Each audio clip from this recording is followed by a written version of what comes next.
Hello friends and welcome back to my channel a hopeful life. আমি তোমাদের host Shashwati. আর আজকে তোমাদেরকে নিয়ে চলে এসেছি আর একটা নতুন ট্রাভেল ভ্লগে। চলো আমার সঙ্গে এই ভ্লগটা তোমরাও এনজয় করো। আমরা প্রায়শই কলকাতার কাছে পিঠে নানান জায়গা ঘুরতে থাকি এবং সেই সমস্ত ট্রাভেল ভ্লগ তোমাদের সঙ্গে শেয়ার করতে থাকি। আজও তার ব্যতিক্রম হলো না। সকালবেলা উঠেই আমরা ডিসাইড করলাম এই জায়গাটিতে চট করে ঘুরে যাওয়া যায়। এখন কি তোমরা গেস করতে পারছো আজকে আমাদের গন্তব্য কোথায়?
কলকাতার ব্যস্ত নগর জীবনের মাঝেই লুকিয়ে আছে এক শান্তির ঠিকানা, আহিরিটোলার ভূতনাথ মন্দির।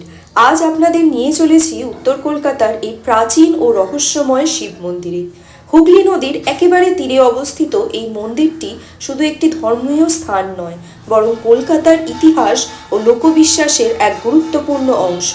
চারপাশে গঙ্গার হাওয়া, ঘাটের কোলাহল আর পুরনো কলকাতার সব গলি মিলিয়ে পরিবেশটা একেবারে আলাদা আমাদের দক্ষিণ কলকাতার থেকে। এই মন্দিরে আরাধনা করা হয় ভূতনাথ শিবের। মন্দিরের ইতিহাস বহু পুরনো। কথিত আছে গঙ্গার তীরে স্বয়ংভূ শিবলিঙ্গ প্রকাশ পায় এবং পরবর্তী ক্ষেত্রে এই মন্দিরটি প্রতিষ্ঠিত হয়। আজও সেই প্রাচীন শিবলিঙ্গ পূজিত হয় ভক্তদের দ্বারা। প্রতিদিন ভোর থেকে রাত পর্যন্ত ভক্তদের আনাগোনা লেগেই থাকে। তবে সোমবার, শিবরাত্রি এবং সাবিত্রী ব্রতর দিনে এখানে বিশেষ ভিড় দেখা যায়। আহিরিটোলার ভূতনাথ মন্দির দেখবার পর আমরা এবার চলে এলাম শ্রী শ্রী বৈষ্ণব দেবী মাতা টেম্পল। এটি ভূতনাথ মন্দিরের ঠিক বিপরীতে এবং মন্দির পৌঁছানোর পথে পড়ল চক্র রেলের পথ।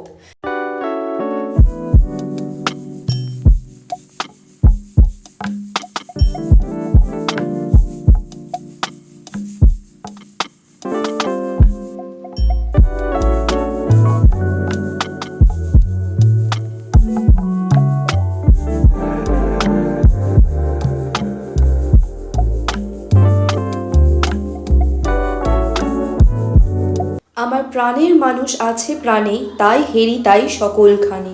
রবীন্দ্রনাথ ঠাকুরের এই গান যেন আজও বাঙালির মনকে ছুঁয়ে যায় মুহূর্তেই। সেই স্নিগ্ধ সকালের আলো আর গানের রেশ মেখে আমরা এসে পড়লাম নিমতলা ঘাটের সামনে। ভোরবেলায় গঙ্গার ঘাটের এক আলাদাই ব্যস্ততা দেখা যায়। কেউ স্নানে ব্যস্ত, কেউ ধ্যানে, কেউ আবার নিঃশব্দে দাঁড়িয়ে আছে গঙ্গার দিকে তাকিয়ে। এই ঘাট যুগ যুগ ধরে সকল জাতি, সকল বিশ্বাসের মানুষকে এইভাবে আপন করে নিয়েছে। তিনি মা গঙ্গা, শিবের জটা থেকে উৎসারিত, আমাদের সকল মর্তবাসীদের প্রাণদায়িনী।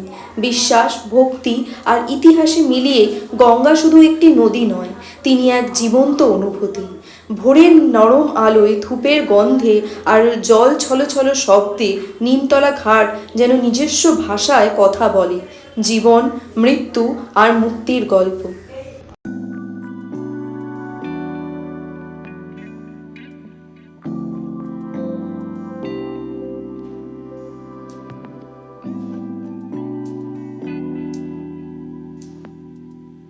ভূতনাথ মন্দিরকে বিদায় দিয়ে আমরা এবার এগিয়ে চললাম সামনেই আহিরিটোলা ঘাটের দিকে। হুগলি নদীর তীরে অবস্থিত আহিরিটোলা ঘাট উত্তর কলকাতার অন্যতম প্রাচীন ও ঐতিহাসিক ঘাট। আহিরিটোলা নামটি এসেছে আহির বা গোপ সম্প্রদায় থেকে, যারা প্রাচীনকালে এই অঞ্চলে বসবাস করতেন এবং গরু পালন ও দুগ্ধ ব্যবসার সঙ্গে যুক্ত ছিলেন। তাদের বসতি থেকেই এই এলাকার নামকরণ। ঔপনিবেশ যুগের অনেক আগেই এই অঞ্চলটি ছিল একটি গুরুত্বপূর্ণ নদীবন্দর ও জনবসতি এলাকা। গঙ্গাকে কেন্দ্র করেই এখানে গড়ে উঠেছিল বাণিজ্য, ধর্মচরণ ও দৈনন্দিন জীবন।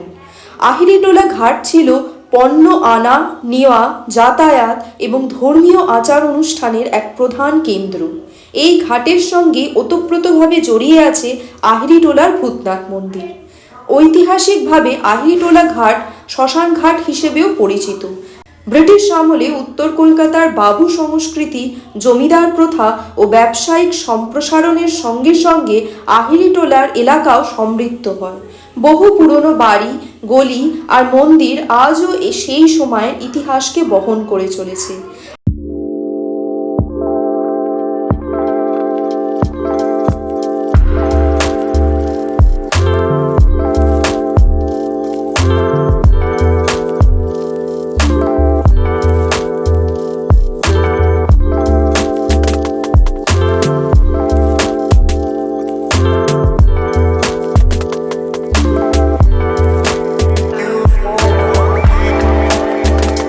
এবার আহিরিটোলা ঘাটকে বিদায় জানিয়ে আমরা চলে এলাম বাগবাজার মায়ের বাড়ি। এটি আহিরিটোলা ঘাটের সন্নিকটে। সাধারণ সময়সীমা হচ্ছে সকাল 6টা থেকে 11টা পর্যন্ত। তারপর মায়ের বাড়ি বন্ধ হয়ে যায় এবং পুনরায় খোলে বিকেল 4টে থেকে রাত্রি 8টা পর্যন্ত।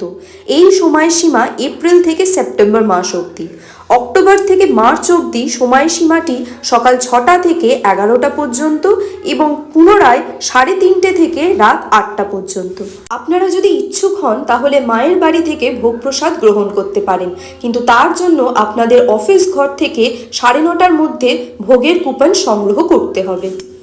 আমাদের আজকের ট্যুরটি খুব সীমিত সময়ের জন্য ছিল বলে আমরা ভোগ প্রসাদ গ্রহণ করা অবধি অপেক্ষা করলাম না। এবার রওনা দেওয়ার পালা বাড়ির উদ্দেশ্যে।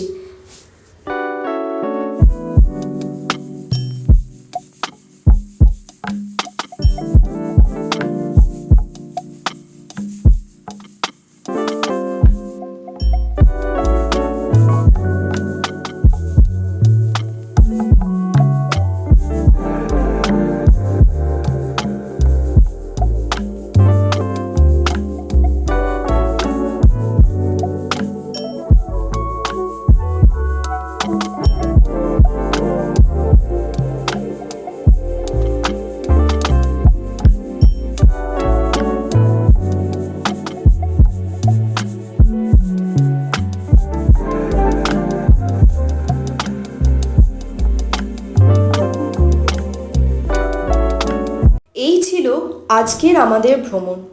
ভিডিওটি যদি ভালো লেগে থাকে তাহলে লাইক করে দেবেন, কমেন্টে আপনাদের অভিজ্ঞতা শেয়ার করবেন, আর আরও এরকম শর্ট ডে ট্যুরের গল্প জানতে আমাদের চ্যানেলটিকে সাবস্ক্রাইব করতে ভুলবেন না। ধন্যবাদ, দেখা হবে পরের ব্লগে। হর হর মহাদেব।